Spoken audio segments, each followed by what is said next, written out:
does a great job with it. It's just one of those follows. You want to throw the notifications on when he tweets something out. It's important. I asked Grok to project Matthew Golden's career totals with the Packers. Here's what the undoubtedly 100% correct result showed. All right, games played 170. So that would suggest like a 10-year career, right? 900 receptions. So, averaging roughly, I'm imagining, 90 receptions per year. Receiving yards, 11,750. Receiving touchdowns, 85. Return touchdowns, 4. Pro Bowls, 3. 2 All-Pros. Said, I'll take it. Tim, that's a pretty solid career there. And again, it's AI. Probably won't come true.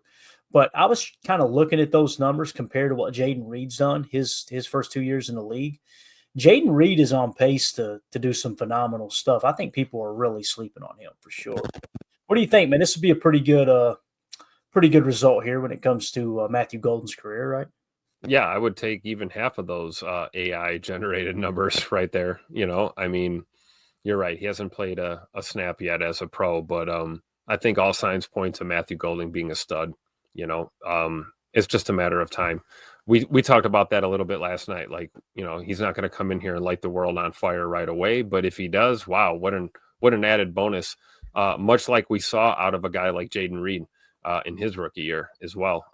Every once in a while, man, there's guys that get drafted and they're able to just, get into their NFL bodies in stride, and they don't miss a beat, man, coming from the college game to the pros. So I certainly think Matthew Golden fits that mold. And, you spoke about Jaden Reed, man. I think about, how much Jaden Reed is going to be able to eat based off of the talent that we have in this room now with guys like Matthew Golden, Savion Williams, and, when Christian Watson gets back, Tay Wicks taking a step. There's depth here, and there's enough room. You can't double team everyone. You can't bracket everyone. So I think we have an opportunity here in 2025 for this receiving core to really set it off in the NFC.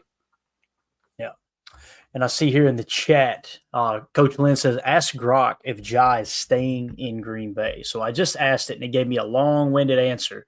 And I said, Grok, cut to the chase, yes or no? He says no, is what Grok says. I'm not buying it. Stupid AI. I think Jair's coming back this year. So anyway, I think that would be a solid year, though, with Matthew Golden, or solid career, rather. And what I'm expecting is Jaden Reed top rookie year. I think you're going to see Matthew Golden outside a lot, playing in the Z, playing a little bit of the moving Z. It'll be kind of interchangeable with he and Jaden Reed. I think he can play X. There's a lot of people not talking about that. We showed you on Chalk Talk.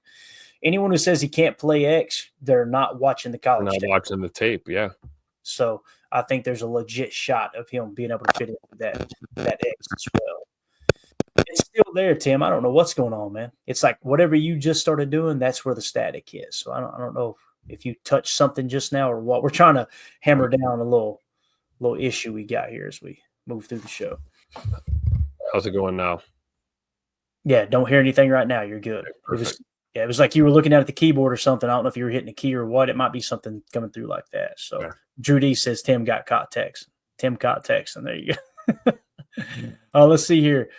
Knucklehead Paul B says, hey Tim and Clayton, have you seen the Bussin' with the Boys LaFleur interview? It's awesome. Must check out. I've seen a couple clips, and I'm going to try to check it out this evening after the show wraps up. Usually I try to put on a podcast or two while I'm uploading the videos and the podcast audio. So I'll make sure I check it out, Paul.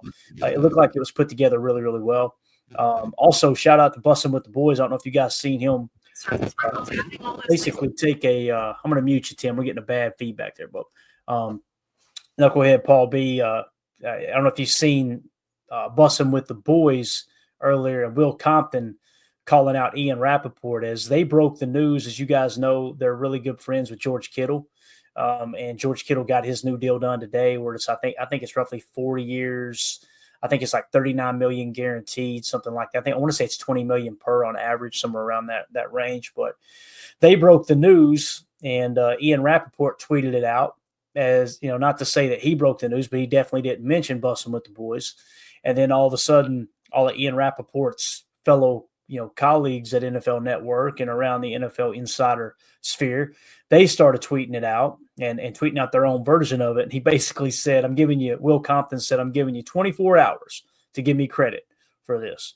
So it's just hilarious how they